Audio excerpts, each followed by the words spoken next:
Donc aujourd'hui, nous allons vous présenter notre projet qui s'appelle la ramen pas. Donc les ramen sont des pâtes japonaises, d'origine japonaise. Voilà, c'est très très bon. Alors, selon la coutume, ces pâtes, on les mange avec quelqu'un que l'on apprécie bien, donc euh, avec sa crush, disons. Donc, ce qui veut dire qu'on aimerait bien sortir avec la personne. Tout se joue dans un supermarché. Donc, un supermarché, lieu unique, hein, donc tout va se jouer dans ce supermarché, qui est un lieu où l'on peut rencontrer toutes les personnes, en fait, quelles que soient leurs conditions sociales ou d'origine, en fait, puisque tout le monde doit passer là pour acheter à manger. Donc, y compris notre personnage principal. Donc Lucas, c'est le personnage principal, il a à peu près la vingtaine, c'est ce qui le définit.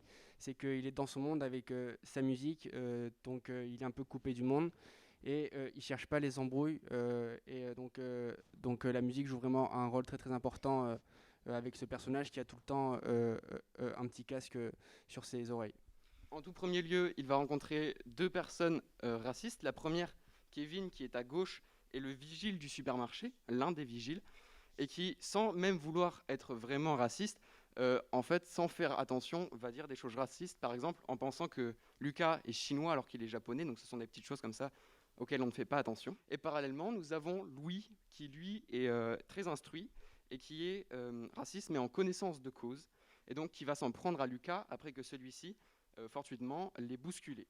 Cette personne elle s'appelle Audrey, elle a un petit chien qui peut jouer un rôle très très important aussi dans le film. Et donc c'est vraiment la personne qui donne une touche très humoristique à notre film par son comportement, par ses caractères, enfin ses caractéristiques et tout. Voilà. Et ouais, c'est une personne assez complexe parce qu'en fait, elle est raciste, mais juste avec certaines personnes. Entre l'altercation entre Lucas et Louis, plusieurs personnes vont venir prendre part à la dispute. Donc la vieille dame, mais aussi le vigile, et ensuite ce vigile-ci aussi. Donc ce vigile, il s'appelle Pacifique. On va dire que c'est une personne qui, c'est pas une personne neutre, mais c'est une personne qui défend un peu tout le monde parce que lui, il est complètement contre toutes les formes de racisme. Et donc c'est une personne qui est pas d'accord avec avec un peu tout le monde. Ouais. Alors, c'est ici que nous avons une petite particularité, c'est que durant notre scénario, nous avons trouvé deux fins, donc deux fins très différentes, mais qui étaient toutes les deux aussi plausibles et aussi agréables à lire, voilà, qui étaient très bien. Donc nous allons vous parler de ces deux fins. Donc la première est un petit peu plus mouvementée que la seconde, puisque la vieille, Audrey, va faire une crise cardiaque. Voilà, donc notre héros principal va finalement venir l'aider, en fait, parce que tout le monde autour ne sait pas comment réagir. Donc finalement, il va devenir un petit peu le maître de la situation, puisqu'elle va sauver la vieille dame, et donc va s'attirer la reconnaissance de Maud. Et du coup, je parle de la seconde. Oui. Du coup, la seconde, normalement, ça aurait dû être notre camarade qui aurait dû la défendre. Mais vu qu'elle n'est pas là, bon, je vais le faire à sa place. Alors, la deuxième fin, c'est une fin un peu plus calme, on va dire, où en fait, la dispute se termine par Lucas qui invite toutes les personnes présentes sur place à aller partager avec lui des ramen pour partager un moment assez convivial. Alors, qu'est-ce que ça raconte, chacune de ces fins? La première fin montre que, quelle que soit notre éducation, il faut tous qu'on reste un petit peu soudés par rapport aux problèmes qui peuvent survenir, donc ici qui sont représentés par euh, l'arrêt cardiaque de la vieille dame. Et donc, en fait, il ne faut pas mettre quelqu'un à part parce que ça peut toujours servir, quoi.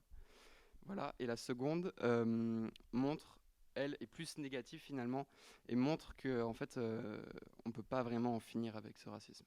Perrine, elle n'est pas là, mais elle défendait plus, elle, la deuxième fin, parce qu'elle se disait que de résoudre ça aussi tous autour d'une table, il me semble, elle se disait, bon, alors, on peut déjà quand même se dire qu'on peut être ensemble au même endroit. Au final, vous pourriez trancher quand même.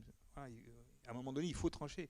Et le problème, c'est qu'il va falloir trancher. Donc, pourquoi vous n'avez pas tranché? Voilà. Donc, c'est ça qui est un peu embêtant parce que nous, on reste un peu sur notre faim et voilà, et ça vous dessert un peu, quoi. Alors que justement, le sujet est fort. Le racisme anti-asiatique, c'est très peu traité. C'est très prégnant dans la communauté. Moi, je travaille sur le sujet, donc je le sais. Je suis en contact quotidien avec des gens victimes de racisme anti-asiatique. Donc, bref. Après, il y a un autre sujet qui est compliqué. C'est rire d'actes racistes. On a tous rigolé à des vannes moyennes. Et il faut faire attention, voilà. Donc j'entends le côté farce, mais voilà, dans le traitement, ça nécessite un petit travail. Et pardon, est-ce que vous avez un élément de mise en scène, enfin un truc, de dire tiens, ce film, je voudrais qu'il soit filmé comme ça, par exemple? Est-ce que c'est des plans séquences? Est-ce que c'est très découpé? Est-ce que c'est serré, large? Donc nous, on pensait faire des points de vue avec Lucas, donc avec le personnage principal, faire des points de vue avec sa vision. Donc ça, on pensait beaucoup miser dessus. Enfin, je pense beaucoup miser dessus, ouais. Et aussi avec les points de vue de Lucas, quand on filme depuis Lucas, on met la musique pour bien faire comprendre que c'est Lucas et que la musique, lui, ça le coupe vraiment du monde et que il est dans la dispute, mais sans y être vraiment et sans en prendre vraiment parti alors que ça le concerne. Parce que souvent, effectivement, quand il est en train d'écouter de sa musique, on n'entend pas beaucoup les paroles qui se disent devant lui. Et ce qui peut avoir encore une fois un effet comique, puisqu'on voit des personnes gesticuler sans avoir vraiment un son. Donc on voit un petit peu une vieille dame qui bouge, mais sur de la musique rap, donc ce qui n'est pas vraiment son élément. Merci.